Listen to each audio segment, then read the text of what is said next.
Kami dari kelompok 3 yang berdasarkan saya dari Sekolah Fadilah dan UMB ingin mewawancarai salah satu santriwan pondok pesantren dari Falah 3 sekaligus mahasiswa Unhasi Pendidikan Bahasa Arab semester 2, yakni Kak Ahmad Zaid. Baiklah, tema kita pada kali ini yakni tawasul dan tabaruk. Namun saja untuk pertanyaan yang pertama, kita sebagai penganut ahli sunnah wal jamaah sudah menegaskan bahwa tawasul itu diperbolehkan. Lalu bagaimana tawasul yang diperbolehkan menurut syariat Islam, menurut Kak Zaid? Bismillahirrahmanirrahim. Sebelumnya saya tidak pantas untuk memberikan akibat atau pendapat karena saya hanya mahasiswa masih santri masih belajar. Tetapi saya pernah membaca, juga pernah belajar kepada guru, kepada kiai.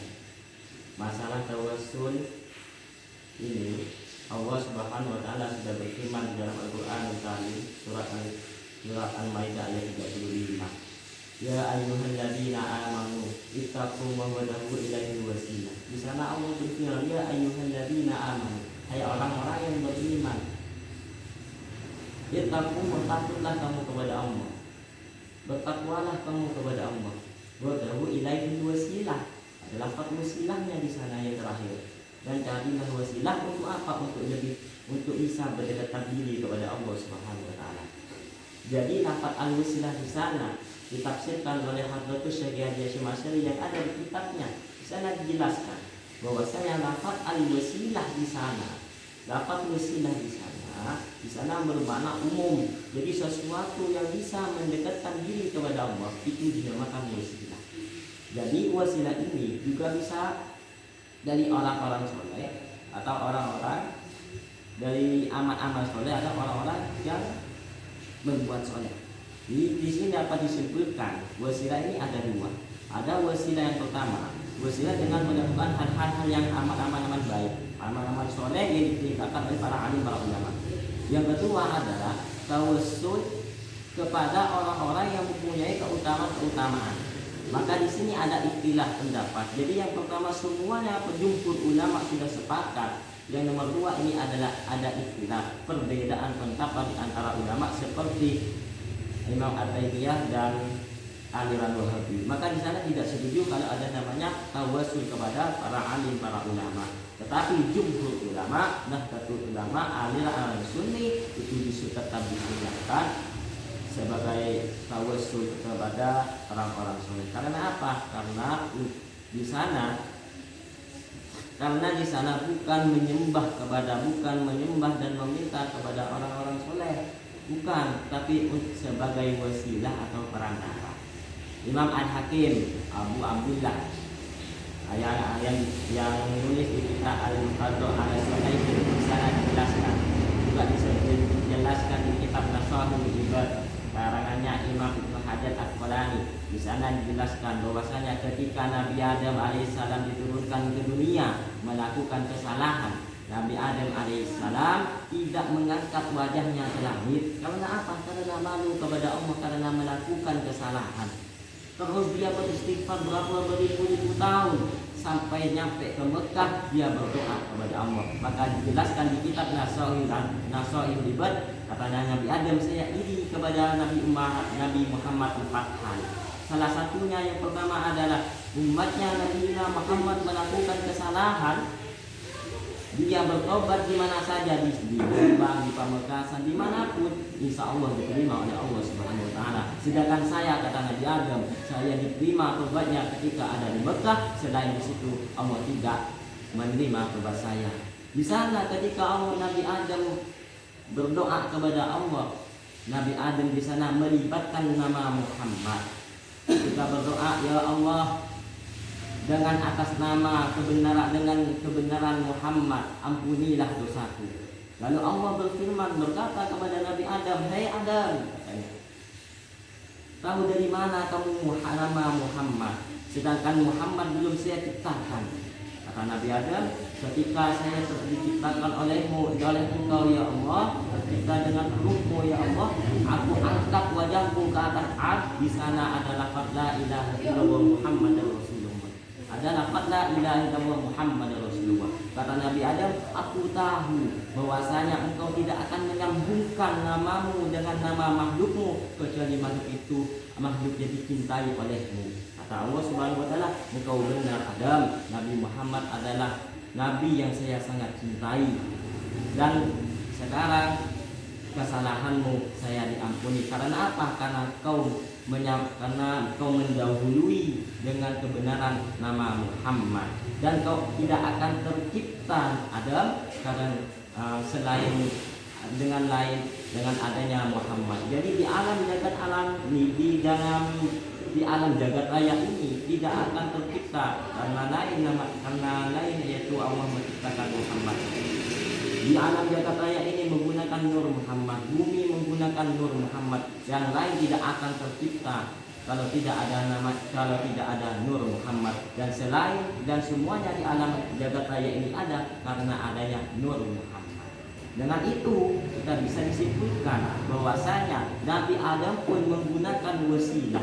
Nabi Adam pun membenarkan wasilah, yaitu menyambungkan mendahului nama Muhammad terlebih dahulu, baru dia berdoa kepada Allah. Maka disitulah doanya Nabi Adam diterima oleh Allah. Maka kita sebagai ahlu sunnah wal jamaah harus lebih meyakini bahwasanya ini sudah jelas dalilnya dari Nabi Adam alaihissalam yang ada di kitab yang diterangkan oleh Al-Imam Malik bin Abdullah di kitab Al-Masdaq al-Sahih. Itu ada di kitabnya Hadratus Syekh Kiai Haji Hasyim Asy'ari. Tetapi ketika kita bertawasul kepada para alim ulama, kita harus mempunyai adab terlebih dahulu. Yang pertama, kita harus bertawasul kepada Nabi Muhammad wa alihi dan keluarganya Nabi, wa ashabihi wa dzurriyyatihi wa ahli baitihi wa tabi'in wa tabi'it tabi'in wa ikhwanihi wal anbiya wal mursalin wa syuhada wa sholihin wa limustadina ustadina wa limasyayina. Barulah kita khususon kepada orang-orang yang kita akan ditawasuli. Dan itu ada namanya adab. Supaya apa? Supaya diterima insyaallah oleh Allah Subhanahu wa taala. Jadi di situ bukan kita meminta kepada para alim ulama. Jadi kita pergi ke Gus Dur, pergi ke Habib Syekh, bukan meminta kepada Habib Syekh, bukan sebagai Tuhan, tetapi apa? Sebagai wasilah perantara untuk bisa dia untuk sebagai wasilah untuk mendekatkan diri kepada Allah. Jadi kita berdoa di sana, dan nanti Habib Syekh akan berdoa kepada Allah.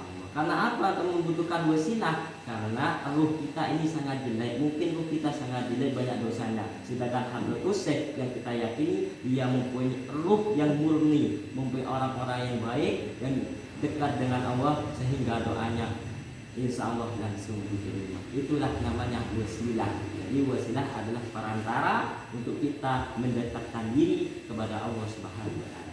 Mungkin cuma seperti itu. Mohon maaf dengan penjelasannya yang belum sesuai atau masih banyak kekurangan. Baiklah, untuk pertanyaan pertama sudah terjawabkan. Lanjut ke pertanyaan yang kedua. Apakah ada rambut Rasulullah yang disimpan? Kemudian apakah jasad fisik Rasulullah boleh dijadikan tawasul? Kalau rambutnya Rasulullah yang saya ketahui, Imam Al-Hanafi itu mempunyai 7 helai rambut. 1 helai rambut diberikan kepada Opik, penyanyi solawat itu. Yang 6 itu ada masih, itu diberikan dan dikasih oleh Thariqat internasional yang ada di Iran kalau nggak salah. Di mana ya? Itu saya lupa. Itu masih ada. Kalau di sini kayaknya di Probolinggo ada museum Rasulullah, di sana juga ada rambutnya Rasulullah. Jadi rambutnya Rasulullah ini ada, benar-benar ada. Nah sekarang apakah bisa dilakukan wasilah, bisa mendekatkan diri kepada Allah, memberikan tabarruk, memberikan barokah? Maka disuruh pasti. Karena apa? Ceritanya seperti Malik bin Dinar. Malik bin Dinar ini sahabatnya Rasulullah. Ketika perang ya, Malik bin Dinar ketika perang, kakinya Rasulullah itu keluar darah. Lalu Malik bin Dinar itu menghampiri Rasulullah, langsung mengecut darahnya Rasulullah. Dikecut sampai ke dalam. Lalu nanya Rasulullah, kenapa kau kecut darahku Malik bin Dinar? Apa kata Malik bin Dinar? Supaya darahmu itu bisa bersatu dengan menyambung dengan darahku, bisa mengalir di jiwaku ya Rasulullah. Lalu Rasulullah menjawab, maka haram api neraka membakar tubuhku. Karena apa? Karena di sana ada darahnya.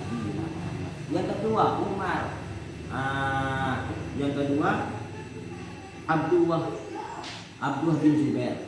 Yang kedua ada kisah namanya Abdullah bin Zubair. Ketika Nabi Muhammad canduk bekam mengambil darahnya itu, lalu Rasulullah memerintahkan kepada Abdullah bin Zubair, ini buat atau taruh di tersimpan yang aman, simpan dengan yang aman darahku ini. Lalu Abdullah bin Zubair pergi dengan tidak ada orang-orang, langsung dia minum darahnya Nabi Muhammad.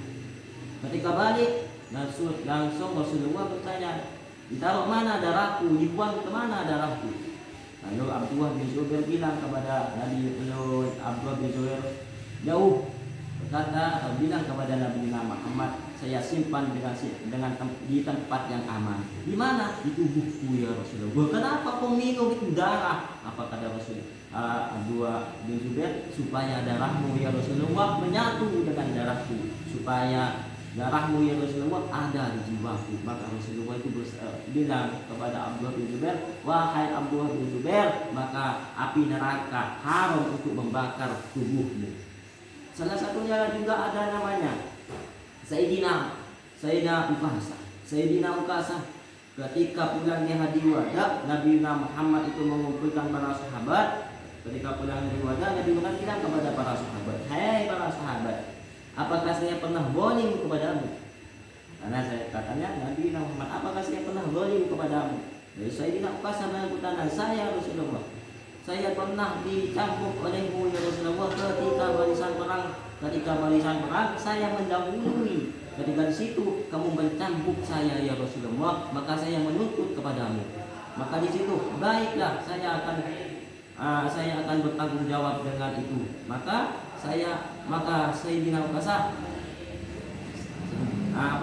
Ukasah silahkan cambuk saya. Langsung sebelumnya menyuruh untuk mengambil cambuk, langsung Abu Bakar bilang kepada Sayyidina Ukasah, hai Sayyidina Ukasah, jangan kau cambuk Rasulullah, cambuklah saya. Karena apa? Karena saya orang yang terdekat dari Rasulullah, orang yang terdekat dengan Rasulullah. Saya yang mengimami suami sholat pertama kali di suami. Maka cambuklah saya, jangan cambuk Rasulullah. Yang kedua langsung cambuk tangan lagi Umar bin Khattab. Hai Sayyidina Ukasah, kau pegal kepalamu, saya akan pegal kepalamu. Karena apa? Jangan kau sampai mengkisos, mencabuk Rasulullah. Mencabuklah saya sebagai pengganti Rasulullah. Maka di dalam fikih itu diperbolehkan. Jadi kalau had di dalam fikih hukum Islam, ketika had itu boleh digantikan kepada orang lain. Jadi had ada ghairul man, ada had ghairul man, ada had pengganti. Jadi kalau pengganti utang itu bisa, jadi pengganti had itu bisa. Ada itu di hukum ibadah. Jadi kata Umar bin Khattab, jangan kau cambuk jangan kau cambuk Rasulullah, cambuklah saya sebagai penggantinya. Lalu setelah itu Sayyidina Ali bilang juga kepada Nabi kepada Sayyidina Ukasah, hei Sayyidina Ukasah, jangan kau cambuk Nabi Muhammad, cambuklah saya dari kecil bersama Nabi Muhammad. Sekarang masa saya akan tega melihat Nabi Muhammad dicambuk olehmu, cambuklah saya sebagai gantinya Nabi Muhammad. Maka di situ Nabi Muhammad, diamlah kalian semua, hai Bilal bin Rabah, kau ambil cambuk yang biasanya dicambuk ketika perang di rumahku. Berangkatlah Bilal, ya Quluna assalamualaikum, dibuka oleh Sayyidina Fatimah. Apa Bilal? Saya disuruh mengambil cambuk oleh Nabi Muhammad untuk mengkisos Nabi Muhammad oleh Sayyidina Ukasah. Apa? Langsung terkejut Sayyidina Fatimah, jangan kau cambuk di sana Nabi Muhammad, cambuklah saya sebagai anaknya. Jangan kau camkan dia yang Nabi Muhammad seorang nabi dan saya seorang anak harus berbakti kepada orang tua adalah Sayyidah Fatimah. Nah di situ diambil cambuknya, berangkat Bilal sampai di sana diberikan kepada Sayyidina Uqas. Lalu sampai di sana langsung Sayyidina Uqas cambuklah saya, kata Nabi Muhammad. Tapi Sayyidina Uqas bilang lagi kepada Nabi Muhammad, "Hai Nabi Muhammad, ya Nabi Muhammad, bukalah bajumu karena saya ketika dicabut olehmu ketika mulai perang pakaianku ini tidak ada ya Rasulullah. Maka di sini kau tidak adil ya Rasulullah." Dibuka bajunya Nabi Muhammad, dipeluklah sama Sayyidina Uqas. Loh, kenapa kok meluk saya kau Sayyidina Uqas? Lalu Nabi Muhammad berkata di sana, "Hai orang muslim, hai orang Islam di sana." Bilang Nabi Muhammad, "Kalau kamu pengen mengetahui penghuni surga, lihatlah Sayyidina Uqas." Kenapa? Karena dia mencium perutnya Nabi Muhammad, keringatnya Nabi Muhammad. Letaklah sekarang bagaimana apakah memberikan barokah atau memberikan wasilah rambutnya Nabi Muhammad, maka di situ sangatlah jelas menjadikan wasilah. Kenapa? Seperti ceritanya Malik bin Jubair, Malik bin Zina, Abdullah bin Zubair, Sayyidina Uqas. Ada juga satu makhluk makhluknya Allah yang pada ketika Isra Mi'raj, Sayyidina Ali, malaikat Jibril mengantar Nabi Muhammad sampai langit ketujuh. Malaikat Jibril bilang kepada Nabi Muhammad, "Ya Rasulullah, saya sampai di sini saya tidak bisa saya tidak bisa ketemu dengan Allah Subhanahu wa taala di Masjidil Aqsa, di Sidratul Muntaha. Saya tidak kuat dengan umurnya Muhammad," katanya malaikat Jibril. Lalu berangkat Nabi Muhammad ke Sidratul Muntaha menemui Rasulullah. Di sana ada satu mereka Jibril tidak bisa bertemu dengan Allah. Nabi Musa berdoa kepada Allah tidak dikabulkan karena tidak kuat dengan nurnya Allah. Tapi di sana ada suatu benda yang makin padat bertemu dengan Allah. Apa? Sandalnya Nabi Muhammad. Sampai sekarang dibuat songkok, sampai dibuat bros. Dimuliakan, sandal dimuliakan. Karena apa? Karena dipakai oleh Nabi Muhammad. Jadi yang berhubungan dengan Nabi Muhammad menjadi mulia, sandal menjadi mulia, vokalis pun menjadi mulia karena melantunkan salawat-salawat kepada Nabi Muhammad. Jadi seperti rambutnya Nabi Muhammad itu juga bisa menjadi wasilah karena bisa menjadikan dekat kepada Allah dan dicintai oleh Allah. Siapa orang yang mencintai Rasulullah, maka Allah akan mencintainya. Jadi mungkin seperti itu. Baiklah, langsung ke pertanyaan yang ketiga. Apakah diperbolehkan seseorang menaruh di rumah atau tempat usaha tulisan Al-Quran yang dibungkus kain yang diberikan oleh habaib atau kiai dengan tujuan agar tempat usaha tersebut berkah, dijauhkan dari bencana, godaan makhluk halus, laris dan lain-lain? Dan apakah ada pada zaman Nabi hal tersebut? Masalah Quran ditulis atau seperti sekarang diwajibkan. Jadi kalau secara hukum menulis Quran itu diperbolehkan. Jadi hukum menulis Quran di kertasan itu diperbolehkan. Ya, tetapi letak sekarang kalau seperti tulisan amal-amalan dikasih habaib para kiai, apakah boleh? Tidak boleh. Ada di kitab fi adabi, ada di kitab atifah fi adabi Hamdatil Quran. Di sana dijelaskan bahwasanya boleh menulis Al-Quran, ditaruh di botol, ditaruh di mana tempat yang bisa aman atau dibuat jimat. Asal itu sebagai ulama juga mengatakan boleh dengan alasan di situ di tempatnya itu yang dimuliakan. Contohnya kalau dibuat jimat kepada kita buat kalung itu diperbolehkan dengan alasan lebih baiknya tidak diperbolehkan, tapi diperbolehkan dengan alasan kita ketika hadir harus dibuka. Karena apa? Karena tidak boleh membawa ayat-ayat Al-Quran ketika kita hadir atau ketika haid, maka tidak diperbolehkan. Atau kita dibawa ke kamar mandi, maka itu tidak diperbolehkan. Karena apa? Karena kalimat-kalimat yang mulia atau kalimat tauhid dan sholawat. Jadi ada di kitab Bulughul Maram itu hadis yang pertama kalau nggak salah ada di kitab Bulughul Maram ketika Nabi Muhammad pergi kamar mandi cincinnya Nabi Muhammad itu ada kalimat yang mulia, maka di situ Nabi Muhammad menaruh cincinnya sebelum masuk kamar mandi, maka di situ menjadi hukum. Tidak diperbolehkan ke kamar mandi WC membawa kalimat-kalimat yang mulia. Jadi kesimpulannya apa? Kesimpulannya diperbolehkan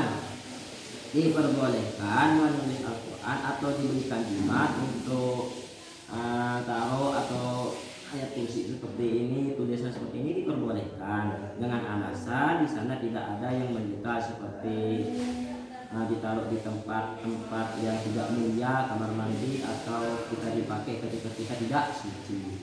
Jadi diperbolehkan tapi ada alasannya seperti itu. Kalau di zamannya Rasulullah mungkin saya belum tahu kalau di zamannya Rasulullah, tapi secara hukum boleh dicek di kitab Atib yang ada di Hamdatul Quran. Di sana sangat jelas bahwasanya boleh menulis Al-Quran, ditaruh di botol, dibuat jimat. Tapi kalau dibuat jimat lebih berhati-hati, jangan.